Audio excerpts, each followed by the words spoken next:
Dear student, आज के lecture में मैं डिस्कस करूंगा एक most important problem of non homogeneous linear equations.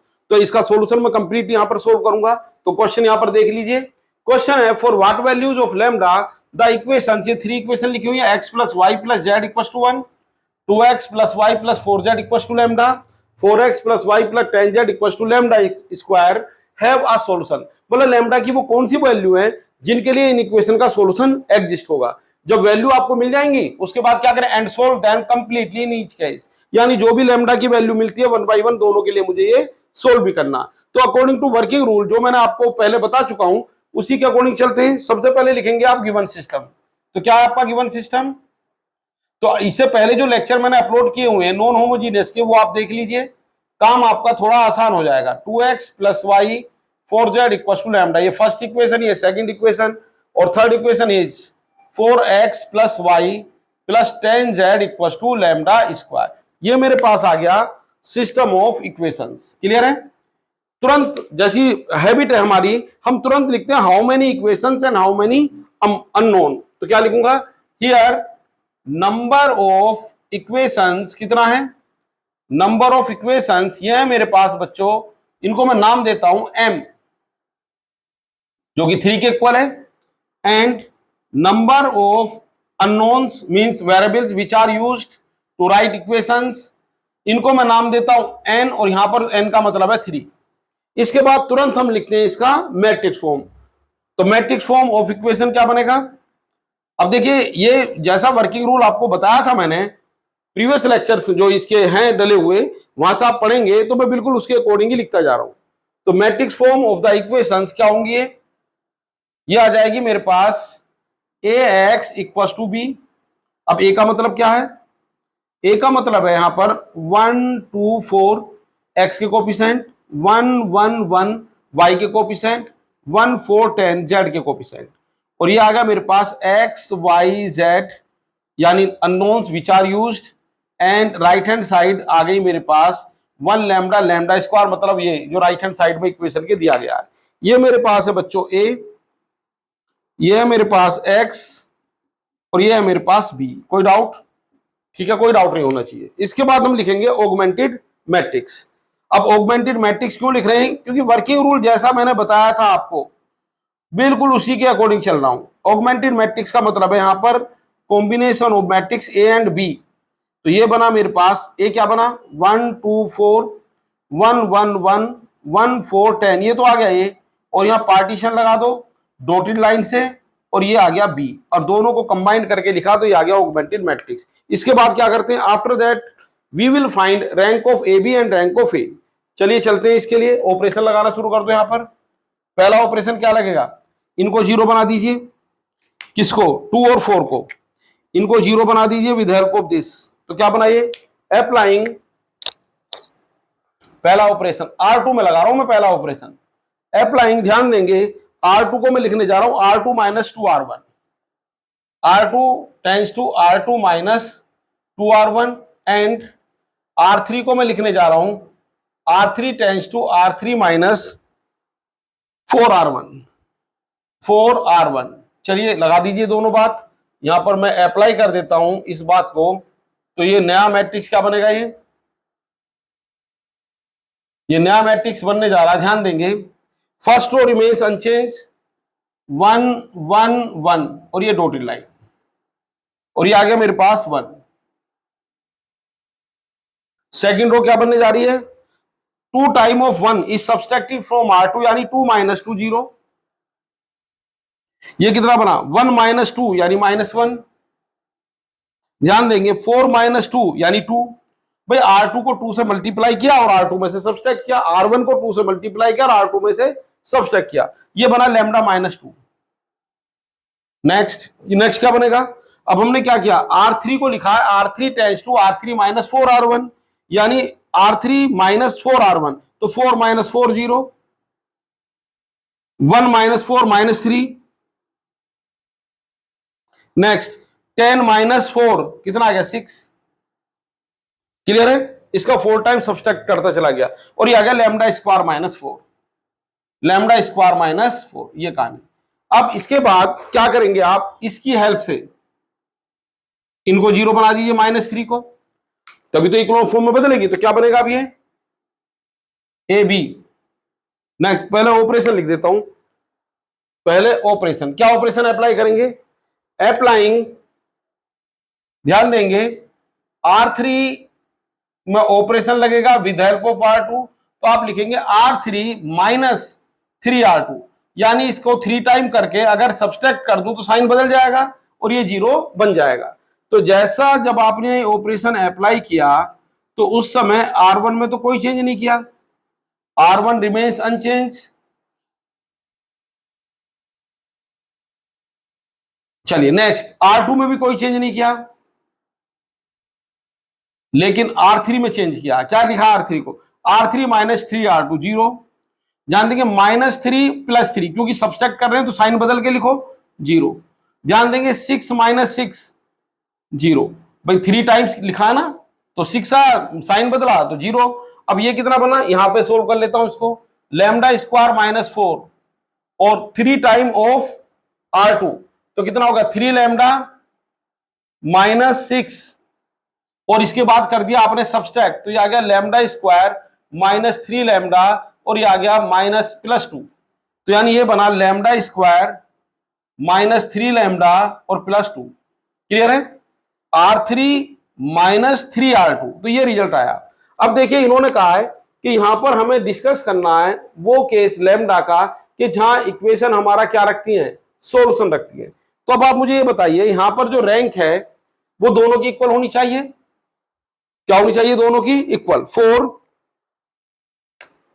equations have solution if, कब रखेंगे? If rank of A B किसके इक्वल आ जाए? Rank of A. अच्छा, यूनिक होगा इनफाइनाइट होगा, वो बात की कहानी है कि अगर इक्वेशन सॉल्यूशन रखती है तो रैंक ऑफ ए भी रैंक ऑफ ए के इक्वल आनी चाहिए। अब यहां पर अगर मैं ए की रैंक की बात करूं, किसकी बात करूं? रैंक ऑफ मैट्रिक्स ए, तो वो तो 2 आ रही है और ये कभी 3 बन नहीं सकती। भाई रैंक ऑफ ए, भाई यहां बी को भूल जाओ, तो रैंक ऑफ ए कितना आ रहा है? 2 कंप्लीटली नजर आ रही है, कोई कंडीशन लगाने की जरूरत नहीं है। तो इसका मतलब अगर आपने रैंक ऑफ ए बी को 3 कहा, यानी इसको आपने नॉन जीरो कहा, तो नो सॉल्यूशन हो जाएगा। हमें क्वेश्चन किसके लिए करना है? इक्वेशंस हैव अ सॉल्यूशन, यानी मुझे लैम्डा तब डिस्कस करना जब इक्वेशन सॉल्यूशन रखती है। क्लियर है? तो इसका मतलब जब रैंक ऑफ ए हमारी 2 है तो कुछ ऐसा करो कि रैंक ऑफ ए भी 2 आ जाए, और रैंक ऑफ ए बी 2 तब आएगी जब ये एंट्री आपकी 0 हो। क्या हो? ये 0। तो इसके बारे में लिखता हूं मैं, ये जो ऑगमेंटेड मैट्रिक्स है, here we have rank of A. Rank of A में तो कोई डाउट ही नहीं है, रैंक ऑफ ए 2 है। रैंक ऑफ ए क्या है आपकी? 2। इसको भूल जाइए, इसको भूल जाइए। क्लियर है? तो यहां पर क्या लिखेंगे? For the solution, for the existence of solution we must have, क्या होना चाहिए? we must have rank of A B, वो भी कितना होना चाहिए? 2। भाई इक्वल तो होना ही चाहिए। क्या होना चाहिए? इक्वेशन अगर सॉल्यूशन रखती हैं तो दोनों इक्वल हो। इसके बाद अगर ये अननोन के बराबर है तो यूनिक होता, लेस देन अननोन है तो इनफाइनाइट होता। तो पहले तो मैं बराबर करने की कोशिश कर रहा हूं। तो रैंक ऑफ ए 2 है, तो ये भी कितना होना चाहिए? 2। तो इसका मतलब क्या हुआ? और ये 2 आ जाएगा, कब आएगा 2? दैट इज, ये जो आपकी क्वांटिटी है ये वाली, इस क्वांटिटी को अगर मैं 0 मान लूं, क्या मान लूं इसको? 0। तो अब आप बताइए यहां पर क्या नजर आएगा आपको? यहां पर आपको 0 नजर आ रहा है। तो अब ये पूरा जो मैट्रिक्स है वो ए बी है। ये पहली नॉन जीरो रो, ये सेकंड नॉन जीरो रो, और तीसरी रो क्या आ गई? कंप्लीटली 0। यहां पर 0 लिखते ही ये पूरी रो आपको 0 नजर आएगी। क्लियर है? यहां से लेके यहां तक 4 0 आपको नजर आएंगे। इसका मतलब रैंक ऑफ ए बी भी क्या हो जाएगा? 2। तो यहां पर इसका मीनिंग ये हुआ कि अगर रैंक ऑफ ए बी आपको 2 लिखना ही पड़ेगा, तो इसका मतलब λ² -3 λ +2 को आपको 0 लिखना ही पड़ेगा। क्लियर है? अगर इसको 0 लिखना पड़ेगा तो इसका मतलब यहां पर आपको इसके फैक्टर कर लीजिए, आपको वैल्यू मिल जाएंगी। फैक्टर बड़ी आसानी से कर दूंगा, मिडिल टर्म को ब्रेक कर कर। λ -2 और ये आ गया λ -2 = 0। तो ये बना बच्चों λ -2 λ -1 = 0, यानी लैम्डा आ गया मेरे पास 2 और ये आ गया 1। तो मैं कह सकता हूं hence equations have a solution, ये इक्वेशन सॉल्यूशन रखेंगी कब, if lambda equals to 2 and lambda equals to 1। ये मेरा आंसर आ गया। यानी अगर लैम्डा को आप 2 या 1 इनमें से कुछ भी कहते हो, लैम्डा को अगर 2 या 1 कहते हो तो ये क्वांटिटी 0 नजर आएगी, और ये क्वांटिटी 0 नजर आएगी तो रैंक ऑफ ए भी रैंक ऑफ ए के इक्वल नजर आएगी। तो इसका मतलब ये हुआ for the existence of solution we must have lambda equals to 2 और लैम्डा इक्वल्स टू 1। लेकिन क्वेश्चन अभी खत्म नहीं हुआ। इन्होंने कहा है and solve them completely in each case, यानी जो भी आपको लैम्डा की वैल्यू मिली है उनको दोनों को आपको केस नंबर 1 और केस नंबर 2 बनाकर सोल्व करना। यानी एक बार लैम्डा को 2 मानिए और प्रॉब्लम को सोल्व कर दीजिए, एक बार लैम्डा को 1 मानिए और प्रॉब्लम को सोल्व कर दीजिए। चलिए, लेकिन केस डिस्कस करने से पहले मैं इक्वेशन को मॉडिफाई कर लेता हूं। कौन सी इक्वेशन को, जिससे सॉल्यूशन मिलेगा? इक्वेशन नंबर, इसको नाम दे दीजिए 1 अगर पहले नहीं दिया है। इक्वेशन नंबर 1 को मैं मॉडिफाई कर रहा हूं। नाउ इक्वेशन नंबर 1 बिकम, अब इक्वेशन नंबर 1 क्या बन जाएगी? ठीक है, ये आगे जो मैंने लिखा था उसको मैंने रब कर दिया है और उसके बाद ही कंटिन्यूएशन में आएगा। नाउ इक्वेशन नंबर 1 बिकम क्या बन जाएगी? ये बन जाएगी, अब देखो ए की जगह क्या लिखना है आपको? ए की जगह आपको लिखना है reduced echelon form of A B. तो क्या आएगा ए की जगह?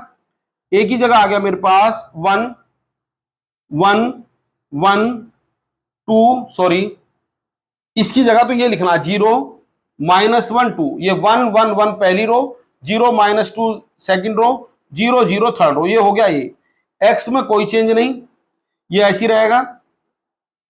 और राइट हैंड साइड ये भूल जाओ, इसकी जगह क्या लिखना है? ये क्या बनेगा? ये 1 लैम्डा -2 और ये बनेगा लैम्डा स्क्वायर -3 लैम्डा +2। ये बना मेरे पास। क्लियर है? तो ये कहानी मेरे पास बनी, इसमें कोई डाउट? ठीक है, अब लैम्डा की दोनों वैल्यू के लिए केस में डिस्कस करूंगा। चलिए आ जाओ केस नंबर 1। केस नंबर 1, अब इसको नाम दे दो आप 2, इसको नाम दे दिया मैंने 2। क्लियर है? तो केस नंबर 1 क्या बना? केस नंबर 1 में मैंने लैम्डा को क्या माना है? लेट लैम्डा इक्वल्स टू 2, यानी पहली कंडीशन में लेके चल रहा हूं लैम्डा 2 के लिए, लैम्डा इक्वल्स टू 2। अगर लैम्डा 2 है तो इक्वेशन नंबर 2 क्या बन जाएगी? इसी से मिलना सॉल्यूशन। देखो सॉल्यूशन ये देगी, इसके बाद मैंने रिड्यूस फॉर्म लिख दी तो ये आ गई, ये मॉडिफाई होकर ये इक्वेशन बन गई।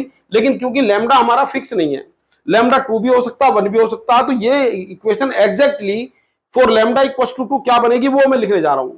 ठीक है, तो यहां पर लिखेंगे फॉर लैम्डा इक्वल्स टू 2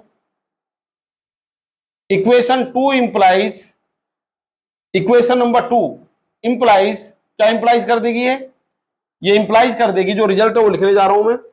1 0 0 कोई चेंज नहीं है में, 1 -1 0 और ये आ गया, सॉरी 1 2 और ये 0।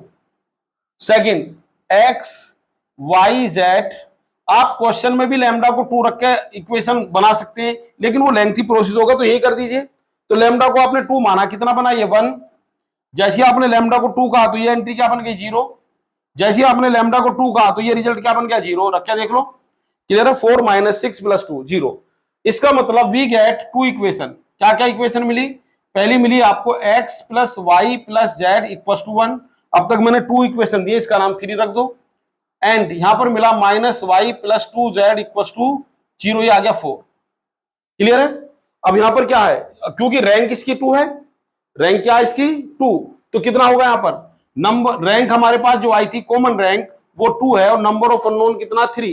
तो यहां पर एक कहानी होती है, अगर आपके पास rank of A B rank of A के इक्वल है तो सॉल्यूशन एग्जिस्ट हो गया। तो मैं लिख रहा हूं यहां पर here rank of A B कितना था? रैंक ऑफ ए यानी कितना आ गया था? ये 2। That is rank of A B equals to rank of A, ये 2 के बराबर था। क्या था ये? Less than number of unknown. क्या था ये? Number of unknowns. इसका मतलब ये हुआ इक्वेशंस हैव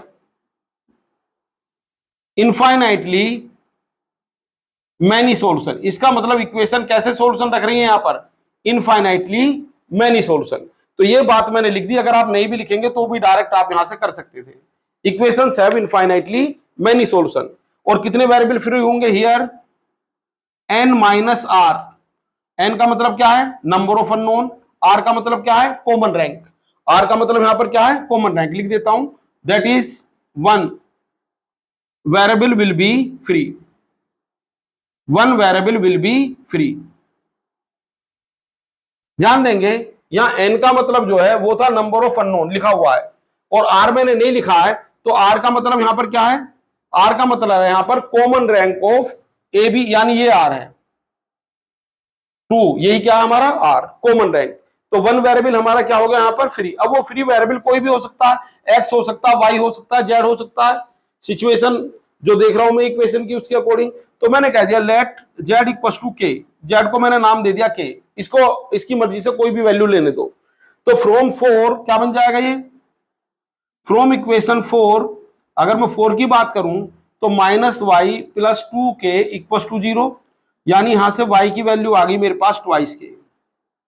फ्रॉम 3 अगर मैं इक्वेशन 3 की बात करूं तो यहां से कितना बन जाएगा, x तो x है फिलहाल, y की जगह लिख दो 2k, z की जगह क्या लिख दिया आपने k, और राइट हैंड साइड में कितना 1, तो x आ गया मेरे पास 1 माइनस 3k, ये आ गया।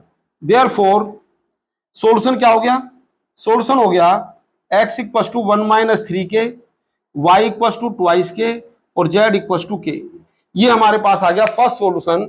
ओके लैम, अब अगर आपके आर्बिट्रेरी वैल्यू है तो आप इसको क्या करें, विल बी फ्री का मतलब यह है कि it can take any value. तो आप k को अगर 0 कहेंगे तो x 1 बन जाएगा, y 0 बन जाएगा, z 0 बन जाएगा, इक्वेशन आपकी सेटिस्फाई हो जाएंगी। k को अगर आप 1 कहोगे तो x आपका -2 बन जाएगा, y आपका 2 बन जाएगा, और z आपका 1 बन जाएगा। एक नया सेट मिला, इक्वेशन फिर भी सेटिस्फाई हो जाएंगी। तो इस तरह आप k को अलग अलग वैल्यू देकर इनफाइनाइट सॉल्यूशन फाइंड कर सकते हैं, लिखकर दिखाने की जरूरत नहीं है, डायरेक्ट आप इसी तरह लिख सकते हैं। तो ये था केस नंबर 1। अब मैं केस नंबर 2 करता हूं, किसके लिए, फॉर लैम्डा इक्वल्स टू 1। तो case number 2 lambda equals to 2 के लिए, let lambda equals to 1, clear है। For lambda equals to 1 equation क्या बनेगी हमारी, इक्वेशन 2 बिकम, इसी के बारे में बात करता हूं, यही सॉल्यूशन देगी। इक्वेशन 2 बिकम, ये बन जाएगी फर्स्ट रो ऑफ ए 1 1 1, देख पा रहे हैं आप, 0 -1 2, और ये आ गया 0 0 0, और ये आ गया मेरे पास x y z, और राइट हैंड साइड बन गई मेरे पास 1 -1 और ये 0, क्लियर है। वी गेट टू इक्वेशन, पहली इक्वेशन x प्लस y आप जानते हैं, डायरेक्ट लिख रहा हूं थोड़ा, इक्वेशन नंबर 5, और ये बन गई -y plus 2z equals to -1। तो यहां पर कुल मिलाकर 2 इक्वेशन आएंगे।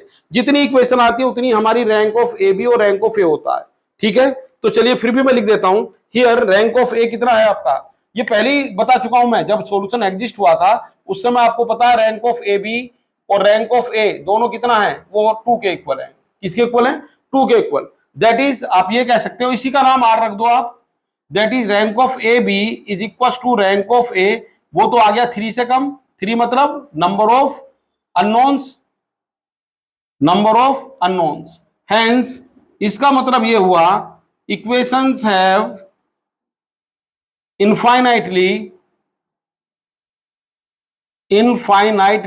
Many solutions. तो इसके इनफाइनाइट मैनी सॉल्यूशन होंगे, क्लियर है। हियर n माइनस आर, ये पता है आपको, n का मतलब नंबर ऑफ अननोन, r का मतलब common rank, that is 3 - 2, that is 1 variable will be free. 1 variable का मतलब 1 अननोन, ये आपका क्या हो जाएगा, फ्री। फ्री का मतलब फिर वही कहानी, it can have any arbitrary value. तो यहां पर 3 वेरिएबल है, एक्स वाई जेड, किसी को भी एक वैल्यू दे दो। यहां पर अगेन मैंने कह दिया लेट जेड इक्वल टू के, जेड को के कहा तो फ्रॉम 6 क्या कहानी बनी, फ्रॉम 6 का मतलब from equation number 6, from equation 6 क्या बना, ये बना -y प्लस ट्वाइस के इक्वल टू -1, यानी अगर इसको थोड़ा सा डिटेल में लिखूं तो ये बना -y equal to -1 minus twice k, या आप कह सकते हैं y equal to 1 plus twice k, ये y की वैल्यू है। थोड़ा कैलकुलेशन आप चेक करते रहिए, ठीक है। नेक्स्ट इसके बाद, अच्छा z को तो आपने k कह ही दिया है, फ्रॉम इक्वेशन नंबर 7 नहीं 5, फ्रॉम इक्वेशन नंबर 5, अब 5 के पास पहुंच गए, x इज x, y का मतलब कितना 1 प्लस ट्वाइस के, और z का मतलब कितना था k, और ये आ गया 1, तो 1 से 1 कैंसिल हो जाएगा, x आ गया मेरे पास -3k, कितना आ गया 3k, और ये आपने एज्यूम किया था, देयरफॉर सॉल्यूशन आपके पास आ गया x equals to -3k, y equals to 1 plus twice k, और z आ गया मेरे पास ओनली k। तो ये मेरे पास सॉल्यूशन है व्हेन लैम्डा इक्वल्स टू 1। अगर लैम्डा को आप 1 मान लेंगे तो ये सॉल्यूशन। अब यहां पर k आर्बिट्रेरी है, मान लीजिए k को आपने 1 समझ लिया, k को आपने समझ लिया 1, तो x की वैल्यू हो जाएगी -3, y की वैल्यू हो जाएगी 3, और z की वैल्यू हो जाएगी 1, यानी -3, 3 और 1। x अगर आप इनकी वैल्यू यहां पुट करेंगे -3, 1 और 1, तो ये इक्वेशन आपकी सेटिस्फाई हो जाएगी। बात क्लियर है? तो ये कहानी है मेरे पास, -3 + 3 कैंसिल, और z की जगह क्या लिखोगे 1, 1 equals to 1, equation are satisfy. K को अगर आप -1 कहोगे तो एक दूसरा सेट आ जाएगा, 0 कहोगे तो तीसरा सेट आ जाएगा। तो therefore we have infinitely many solution. Clear है? तो यहां पर क्वेश्चन ये हुआ कि लैम्डा को अगर मैं 2 या 1 लिखूंगा तो इक्वेशन के कुछ सॉल्यूशन एग्जिस्ट होंगे। लैम्डा इक्वल्स टू 2 के लिए सॉल्यूशन मैंने केस नंबर 1 में सोल्व किए, और लैम्डा इक्वल्स टू 2 के लिए सॉल्यूशन हमने केस नंबर 2 में सोल्व किए। तो ये हमारा हुआ कंप्लीट क्वेश्चन। मिलता हूं नेक्स्ट लेक्चर में एक नए टॉपिक के साथ। Thank you very much.